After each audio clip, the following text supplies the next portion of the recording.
Hey everybody, good afternoon. I wanted to try to share a quick video with you guys just to encourage some of you who are stepping out into your new year and stepping out of an area of complacency and kind of worried if you're going to be able to do the things that you said that you want to accomplish this year.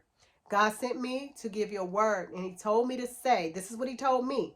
Okay, this is for me as well as for anyone who's listening, that God has given you a command to do something you've never done before.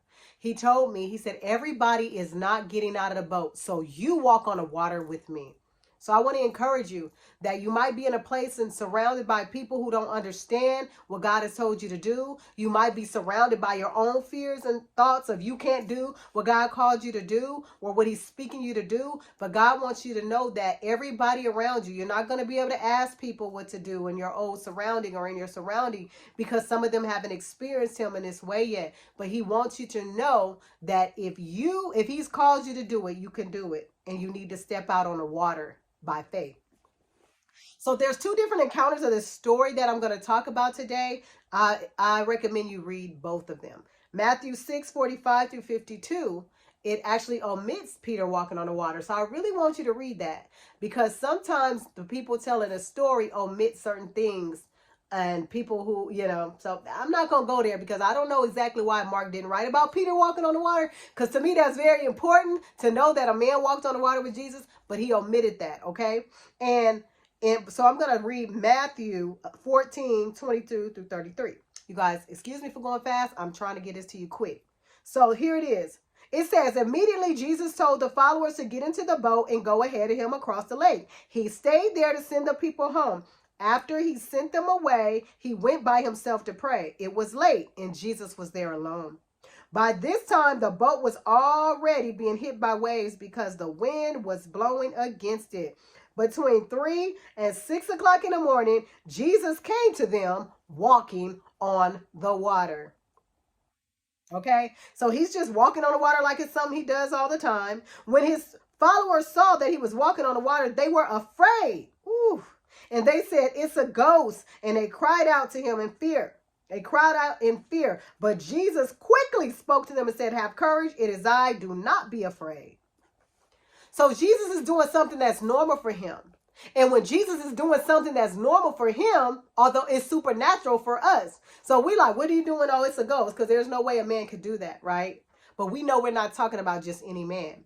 But Peter had the nerve to say, Lord, if it's really you, then command me to come to you on the water. Ooh. And Jesus said one word, come. Now, mind you, the people that's sitting in the boat didn't ask. They wasn't saying, if that's you, let me come out on the water. They weren't trying to experience Jesus in another way. They're like, we good. Look, the wind and the waves, we already going down. I'm good in the boat. I'm good being safe with you ceasing the wind and calming the waves, okay? But as far as us walking on the water, we good. And I'm sure they was telling Peter, man, you crazy. You can't walk on water. No man can walk on water. But Peter's like, Jesus is doing it. And if he tells me to come, I could do it, right? So we see that Jesus tells him one word, come. And Peter left the boat, and it says he walked on the water to Jesus. Ooh.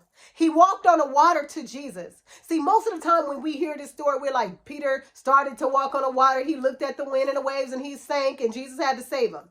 But that's not what I'm reading right in here. It says, and Peter left the boat, and he walked on the water to Jesus. So how far was Jesus? How long did he really walk on the water before he started to look around? It says, but when he saw the waves, he became afraid and he began to sink. You see, there's two different things here. He walked on the water, and then he didn't begin to walk on the water and then sink. Do you hear me? He walked on the water and began to sink. So when he looked around at the waves, he started to sink. He didn't sink. And it says, as he began to sink, he said, Lord, he shouted, Lord, save me. And immediately Jesus reached out his hand and caught Peter. And Jesus said, your faith is small. Why did you doubt? Your faith is small. Why did you doubt? Now, mind you, he didn't say you have no faith. He said little Your faith is small, but all you have to do is have faith of a size of a mustard seed to walk on the water. Now, those people that's sitting back in the boat like, you crazy, you stepping out on there, that ain't for people to do. That's not for you to do. Man ain't made. If God wanted man to be on the water, he would have gave him some fins. He would have gave you some fins and all that stuff. He would have gave you some gills. You ain't meant to be on the water. But Jesus is telling him, hey, come. If you want to experience me in another way, come. If you want to know if I have rulership and dominion and power over the sea, come. If you want to feel what it feels like to walk on top of something you're supposed to sink in, come. If you want to know what it feels like to walk in on top of a situation that's supposed to drown you, come. If you want to know what it's like for the elements of the earth to submit to you, come. Because you are hungry. You're hungry. If we hunger and thirst after righteousness, the Bible says we shall be filled. So I want to ask you today, what is your hunger level? Do you want to know God in another area this year? So if you want to experience God in an area you never had before and the people around you are saying, I don't know about that, you crazy. You only need one word from God, and that word is come. If you want to know me in another way, come. But don't expect everybody to get out of the boat with you, because they're not. Mark omitted completely that Peter even walked on the water.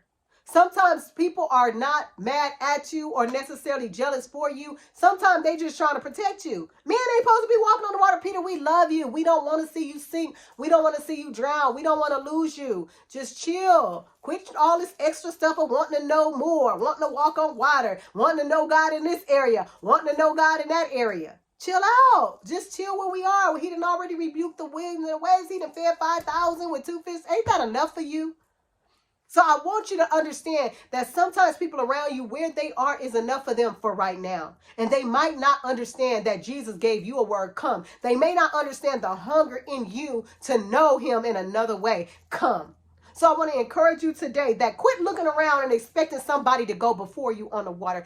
Quit expecting the people around you to understand that you're getting ready to step out into an arena you've never been in, that you're getting ready to do something you never did before, that you are actually going to do it this year. Quit looking for certain people to support you when they don't understand why you so crazy, why your faith is crazy enough to step out in that arena, why your faith is so crazy for you to step out in a situation that looks like it's going to take you under. But if God said come, he will not let you drown. So he caught Peter by the hand, it says, and then it says they went over into the boat and the wind calmed down. And when those that were in the boat, saw Jesus, they said, truly, you are the Son of God. So I want to say this to you. Peter actually walked on the water and experienced Jesus in a way that nobody else in the boat did. He walked on the water to Jesus, and then he walked back with Jesus. And I'm sure when he got in that boat, they said to him, man, we told you couldn't walk on no water, fool. We told you couldn't do it. And Peter, I'm sure, turned and looked at them and said, but I did. I did walk on the water. And just because I didn't walk on the water alone does not mean I fell. But baby, I walked back with him. I walked back with him. It didn't say he carried him back. He walked back with Jesus all the way back to the boat. So I want to encourage you today that if God has told you to do something that nobody around you is doing, then you walk out there. And when it came back with Jesus to the boat, everybody in the boat worshiped him and said, you are truly the Son of God. What are you going to step out into this year so that people can say, when they see you do what God called you to do, man, truly, you are the Son of God? Because I never thought she could do that. I never thought he could do that. As a matter of fact, I know they couldn't have done it. I didn't do it alone, but he walked with me and we got it done. I love you guys and I pray this blessed you. Walk out, get out the boat. Bye.